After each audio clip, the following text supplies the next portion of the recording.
Hello. आज से श्राद्ध शुरू हैं। इन दिनों हम अपने प्रियजनों को याद करते हैं।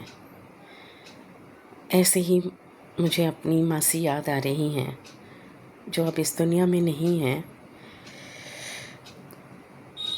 मेरी संतोष मासी। यूँ तो मेरी 3 मासियाँ हैं, लेकिन मेरी ये संतोष मासी से मुझे बहुत अटैचमेंट थी। उनके जाने पर बहुत बहुत ही दुख हुआ था मुझे।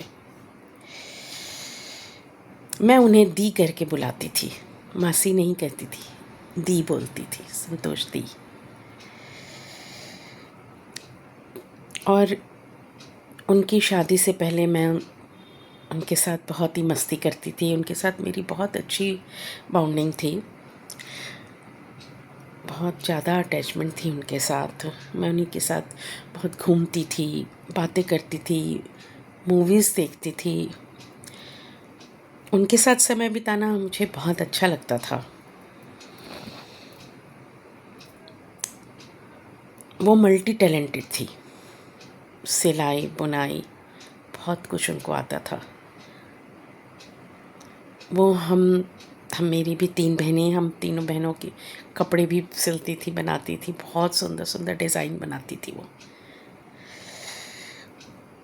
कहीं बाहर जाते थे बाज़ार में, वहाँ कहीं स्वेटर टंगा होता था कोई भी डिज़ाइन वाला, वो डिज़ाइन वो देख के घर आके वो उसको हूबहू वैसा डिज़ाइन फटाक से बना देती थी। देख के ही घर आके वो स्वेटर का डिज़ाइन बना देती थी। हमारी बहनों के बहुत कपड़े उन्होंने सिए थे। मैं छोटी ही थी जब उनकी शादी हुई थी।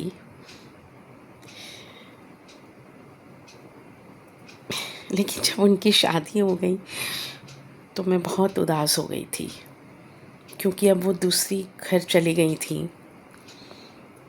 जीजा जी उन्हें ले गए थे। क्योंकि मैं उनको दी बोलती थी, इसलिए मैं अपने मासड़ जी को जीजा जी बोलती थी। मुझे अपने जीजा जी पर उस टाइम बहुत गुस्सा आया था, क्योंकि उन्होंने बोला कि अब तुम्हारी दी तुम्हारे लिए कोई कपड़े वपड़े नहीं सिएंगी, कुछ नहीं बनाएंगी। उस टाइम ना उनकी मूँछें बहुत घनी घनी थी, तो मैंने उनको मूँछों वाला गुंडा बोल दिया था, क्योंकि ये मेरी मासी को, मेरी दी को ले गए। जब मेरी शादी हो गई और मैं दिल्ली आ गई, वो कोटद्वार रहते थे। शादी के बाद वो मेरी मासी कोटद्वार चले गए थे। उनकी भी 3 प्यारी बेटियां हुई थी।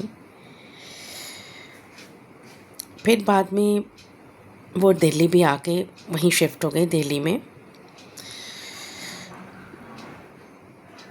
अब मुझे काफ़ी समझ आ गई थी, और मेरे जीजा जी मुझे मेरे बचपन की वो बातें सुनाकर बहुत मजाक बनाते थे मेरा, और मैं हंस देती थी, क्योंकि कितनी नादान थी ना उस टाइम में। कुछ समझती नहीं थी। लेकिन जब दिल्ली में वो आए, मैं भी दिल्ली में ही थी। पहले मैं भी पटना रहती थी, जब मेरी शादी हुई मैं भी दिल्ली आई। यहाँ ये बता दूँ कि मैं पहले शादी से पहले पटना रहती थी, लेकिन मैं स्कूल की या कॉलेज छुट्टियाँ होती थी तो हम दिल्ली आते थे। मेरी मासी यहीं रहती थी शादी से पहले, तो तब हमारा मिलना होता था। तब की बात है कि मैं उनके साथ, मेरा टाइम बहुत बहुत पास होता था। मैं उनके साथ बहुत समय बिताती थी जब भी गर्मी की छुट्टियों में आती थी। तो अभी मैं फिर वही, मेरी शादी दिल्ली में ही हुई, चांस की बात है। और फिर मैं उनसे मिलने लगी, और उनके बच्चे भी बड़े हो गए थे। उनके साथ मतलब बहुत बहुत अच्छा लगता था मिलना।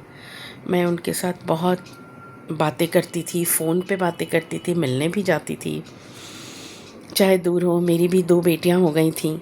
मैं वो छोटी थी बेटियां, तो मैं, जबकि उस टाइम बस चलती थी, मैं बस में भी लेके उनको जाती थी, लेकिन उनके घर ज़रूर जाती थी और वहाँ कुछ दिन, 2-3 दिन रह भी आती थी।